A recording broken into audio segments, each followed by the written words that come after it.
And welcome. This is story number 1 or story number 2, and this happened at Baragwanath Hospital. I don't know if you can see that. Let me just try and put this board correctly.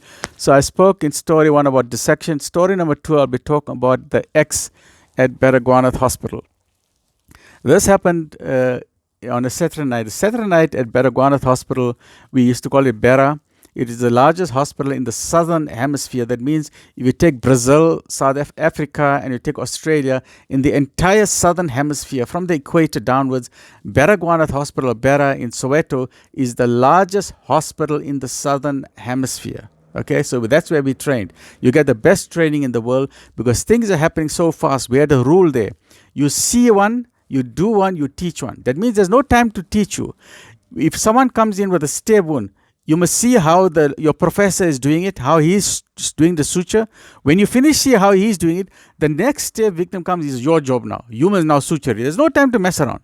And the next one, you must now teach the junior students. So you got to work very fast, very fast. And on Saturday night at Baragwanath Hospital is called the surgical pit. The surgical pit. One after another. There's fighting, drunken fighting, there's stab wounds, there's shooting, there's bottle fights, there's all sort of things going on a Saturday night surgical. We got no time to play. On a surgical pit, the professors are there, the registrars are there, the students are there, anybody and everybody. We need help. So put up a drip, put up an IC drain in that person's chest, suture that wound. So even if you're a student, you start learning quickly. You start learning quickly, very quickly. And your learning curve goes very, very high. You start learning. You become an expert. You do a POP, plaster of Paris. Okay, that person's got a fractured leg. Okay, you do the POP. You start moving. So there's no time to waste. And in all of this, you have a triage. The nursing sisters, the ones with the 3 bars. You have an enrolled nursing sister, you have the student, and then you have triple bar, the registered nurses. Hey, I'm very scared of the registered nurses. They know their stuff. So the registered nurse sits there in front. She got this triple bars, and she's a big matron. Matron. You don't mess around with the matron. She runs the hospital. So the matron, she sits there. She does the triage. The triage is we separate the patients. This one is emergency, is about to die. That one, okay, we can wait an hour. That's one year, all right, you can sit him at the back of the row. Now, we have an OPD department, outpatient department. If you got a flu, you got a cough, you got a cold, you come Monday morning. Monday to Friday, you go to outpatients department. So on this particular evening, it's 8 o'clock at night, at a Saturday night, at Baragwanath Hospital, you got no time to eat. You are busy. And our top professors and the top registrars, they're in the theater. They're doing operations one way. We have to run the casualty. Okay, so there's blood everywhere, there's smell everywhere, there's vomit everywhere, there's urine everywhere. The smell, the sounds, is a cacophony of noise and a cacophony of sounds. And there's no time to mess around. There's people's lives are at stake. There's blood everywhere. You can't now say, I've got to open my textbook. There's no time to waste, okay? So in all this chaos, I just want to try and get this document here quickly. In all this chaos, there's one of this matron, the nursing sister, she's not doing the triage. And this patient comes and she asks him, what's going on? He's got a headache. And she shouts him, why are you coming for a headache on a Saturday night? Headache, you must come Monday morning. Because Saturday night, we are busy. But we said, okay, you sit at the back of the row. So 8 o'clock at night, he's sitting at the back of the row. He's got a headache. So he's sitting there waiting. Meanwhile, we attend to stab patients, the shooting victims, the people who are coming with car accidents. We attended them. Finally, it's 1 o'clock in the morning. 5 hours we are working non-stop. We are tired. And then we see this one patient sitting there. Now, meanwhile, as our colleagues, we're developing a bond, a rapport, as what I said in the previous one, in the dissection story, how we develop a bond amongst us doctors. And now we are developing, now it's quiet now in casualty, but just for a short while. If you get quiet for 10 minutes, 20 minutes, you take a breather and you quickly revise your lessons. There's no time to gossip. We quickly revise our lesson because the next day is the exam and we got the mnemonics. We revise the mnemonics, the cranial nerves. Okay, let me just quickly go to, the mnemonic. Now, doctors, we also human beings, but sometimes we have dirty jokes, rude jokes. And to remember the mnemonics for the cranial nerves, you know what it is. I'm not going to say it on live. I'm not going to say it live because it's a family program. Okay. But in any case, it goes what? Mnemonic is a short way to remember difficult words.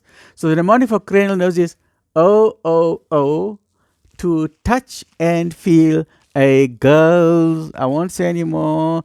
And then it is just as if you are in heaven. Okay, so I won't say what it is.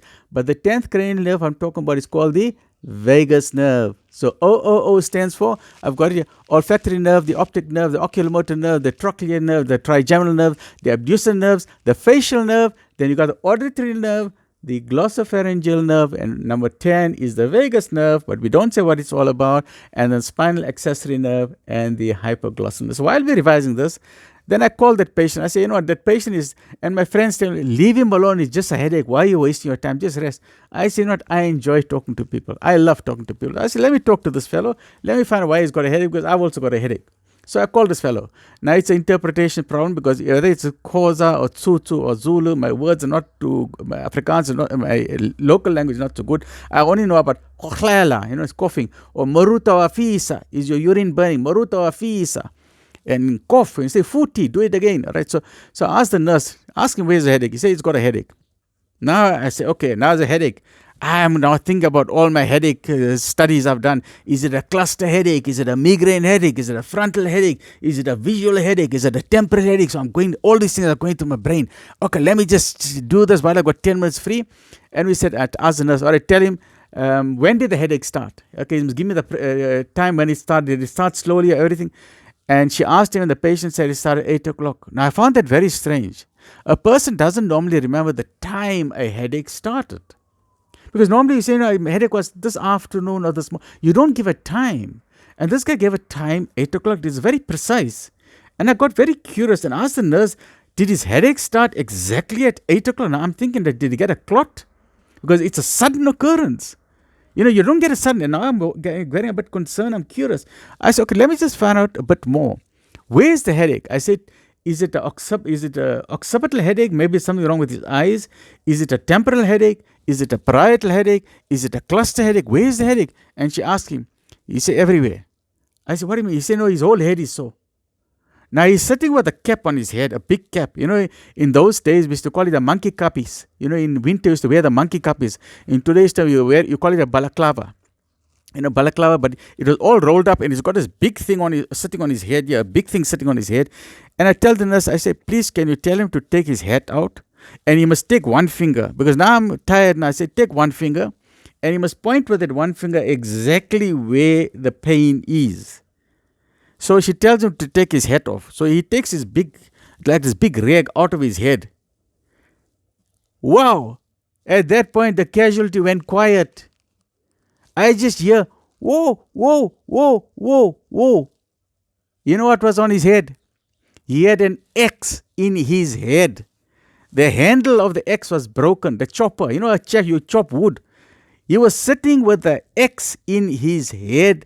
The handle was broken. And he put a cappies on top of his head. Yes, he had a headache, but he had a solid headache.